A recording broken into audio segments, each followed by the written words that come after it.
Saudi अरब की government के द्वारा जैद को सजाए मौत का फरमान सुनाया गया है कि हमारे भाई को सऊदी अरब की जेल से रिहा करा के इंडिया जल्द से जल्द भेज दिया जाए। जैद एक सामान्य व्यक्ति की तरह यहाँ पर रहते थे, उनका कोई आपराधिक रिकॉर्ड नहीं है। गवर्नमेंट ऑफ सऊदीया से यही रिक्वेस्ट करते हैं क्योंकि वो एक बेकसूर व्यक्ति है, उसको जल्द से जल्द रिहा करके इंडिया वापस भेज दें। बिना गलती के सजा मिली उसे तो।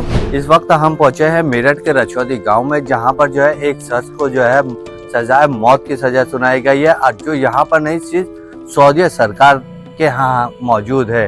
कहा जा रहा है कि वहां पर वो ड्राइविंग के लिए गए हुए थे और वहां पर उनकी गाड़ी के अंदर ड्रग्स पकड़ा गया है। अब वो किस तरीके से पकड़ा गया, क्या पूरा प्रकरण है, आइए हम जो उनके घर के मौजूदा शख्स हैं या फिर उनके वकील हैं उनसे हम पूछते हैं कि इस बारे में उनका क्या कहना है। सबसे पहले मैं आपका नाम जानना चाहूंगा।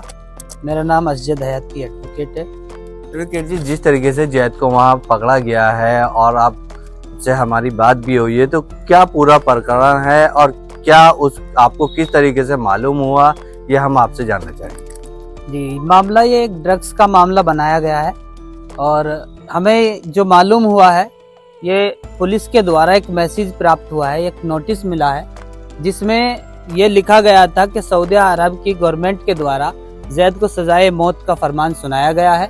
इस संबंध में आप अपनी उचित पैरवी करने का कष्ट करेंगे। मैं आपसे ये जानना चाहूँगा, जैद को यहाँ से गए हुए कितना टाइम हो चुका है और जो ये आपको नोटिस मिला है, इसे मिले हुए आपको कितने दिन हो चुके हैं या महीने हो चुके हैं?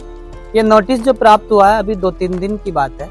बाकी जो जैद यहाँ से सऊदी अरब गए हुए हैं वो 2018 में गए थे, यानी लगभग 6 साल हो चुके। जैसे कि आपने बताया कि अभी आपको ये 2 दिन पहले नोटिस प्राप्त हुआ था, उस नोटिस के अंदर क्या लिखा हुआ है और वहाँ की सरकार ने आपसे क्या बोला है? उस नोटिस में लिखा गया है कि जैद पुत्र जुबैर जो कि सऊदी अरब में काम करते हैं, वहाँ की के कोर्ट के द्वारा उनको सजाए मौत सुनाई गई है ड्रग्स के मामले में। जबकि और आगे उसमें लिखा गया है कि इस संबंध में आप अपनी पैरवी करने का जी, ये पैरवी आप कर रहे हैं, तो पैरवी जो है वहाँ के लोग कर रहे हैं, यहाँ से जाकर आप लोग कर रहे हैं, किस तरीके से कर रहे हैं, ये हम आपसे जानते। हम लोगों के जरिए भी यहाँ पे पैरवी की जा रही है, जो उचित कार्रवाई होगी हम कोशिश कर रहे हैं। हालांकि उस पर अभी कोई खास कार्रवाई नहीं हुई है क्योंकि हम विदेश मंत्रालय दिल्ली भी गए थे, वहाँ पे भी अभी कुछ ऐसा एक्शन मोड नहीं है।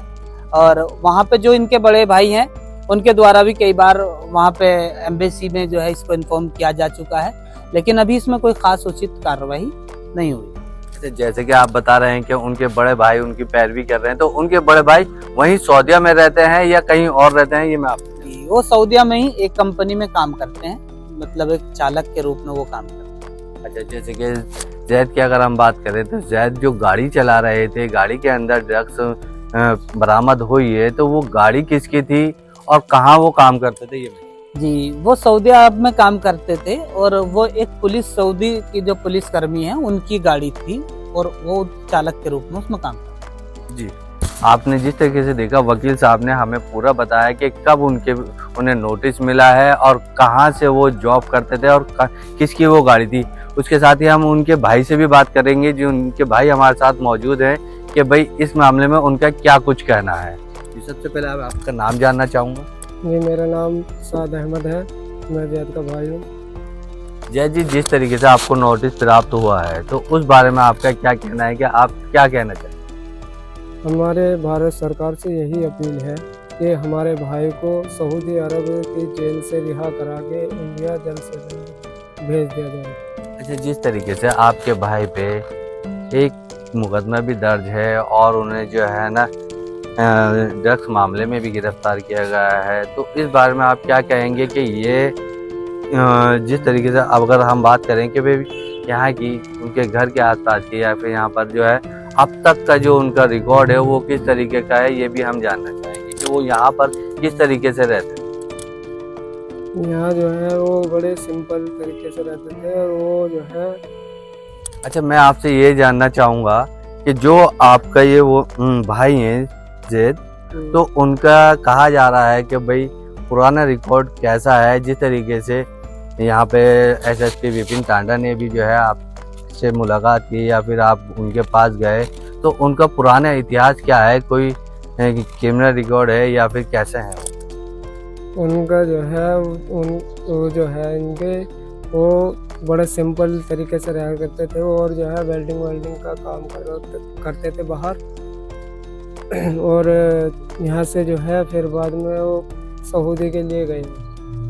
ठीक है, हम वकील साहब से मालूम करना चाहेंगे कि जो जैद यहाँ से गए हुए थे उनका पुराना इतिहास क्या है। जी जरूर। वो जैद एक सामान्य व्यक्ति की तरह यहाँ पे रहते थे, उनका कोई आपराधिक रिकॉर्ड नहीं है, आज तक कोई भी किसी भी तरह की उनके खिलाफ कोई एफआईआर नहीं है।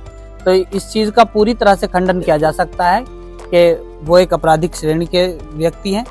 तो इस चीज का पूरी तरह से हम खंडन करते हैं, एक वो सामान्य व्यक्ति। अच्छा, आप सऊदी सरकार से या हिंदुस्तान की सरकार से क्या कहना चाहेंगे?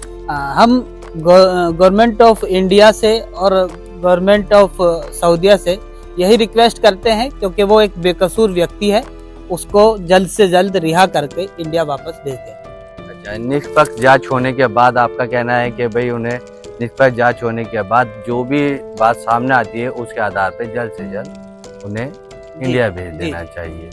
और जो उनके घर परिवार के लोग हैं उनका क्या कुछ कहना है? तो देखो, एक गरीब परिवार का व्यक्ति है ये, और उनका जो है एक सहारा के रूप में ये काम करने के लिए सऊदी अरब गया था। तो उनका तो इस वक्त रो रो के बुरा हाल होया हुआ है, और वो यही चाहते हैं सब लोग जल्द से जल्द उसको इंडिया वापस भिजवा दें। जी, जैसा कि आपने देखा हमारे साथ वकील साहब भी थे और उनके छोटे भाई भी थे। उन्होंने साफ तौर से कहा है कि जैद बिल्कुल बेकसूर है, उसे फंसाया जा रहा है। अब देखना ये होगा कि सऊदी सरकार उस पर क्या एक्शन लेती है या फिर क्या उस पर पैरवी होती है, क्योंकि उनके भाई भी वहाँ पर मौजूद हैं। और इंडिया से भी अपील की जा रही है भारत सरकार से कि भाई जल्द से जल्द जो है इस पर पूरी जांच की जाए। मेरठ से शाहिद मंसूरी की रिपोर्ट। हमारा तो ये कहना है कि हमारा लड़का हमें मिलना चाहिए। कब से काम कर रहे थे ये? कब? 8 साल हो गए उसे गए हुए को। उसने घर पे 1 भी रुपया नहीं भेजा, बिना गलती के सजा मिली उसे। तो 8 सालों में कभी आपसे बात हुई? बात हुई है जी, उन्होंने ही करवाई बात। कभी कुछ बताया उन्होंने? उसने कुछ भी नहीं बताया हमसे। डाक से उसके कागज आए थे, वो उससे पता लगा। क्या था कागजों में? कागजों में ये लिखा हुआ था कि आप साइन करके वहाँ पहुँचा दो कि आप कार्रवाई भी कर सकते हो। भारतीय काउंसलेट जो कि सऊदी अरब में स्थित है, उनके द्वारा एक पत्र प्रेषित किया गया जो जनपद मेरठ की पुलिस को प्राप्त हुआ जिलाधिकारी महोदय के कार्यालय से। इसमें उल्लेखित था कि एक जैद जुनैद नामक व्यक्ति जो कि मुंडाली थाना क्षेत्र का रहने वाला है, उसे मक्का के कोर्ट द्वारा मृत्युदंड दिया गया है मादक पदार्थों की तस्करी के लिए सऊदी अरब में। इस पर वो पत्र में उल्लेखित था कि इनकी परिवारजनों को सूचित किया जाए कि वो यदि चाहते हैं तो अपनी दया याचिका संबंधित कोर्ट के समक्ष प्रस्तुत कर सकते हैं।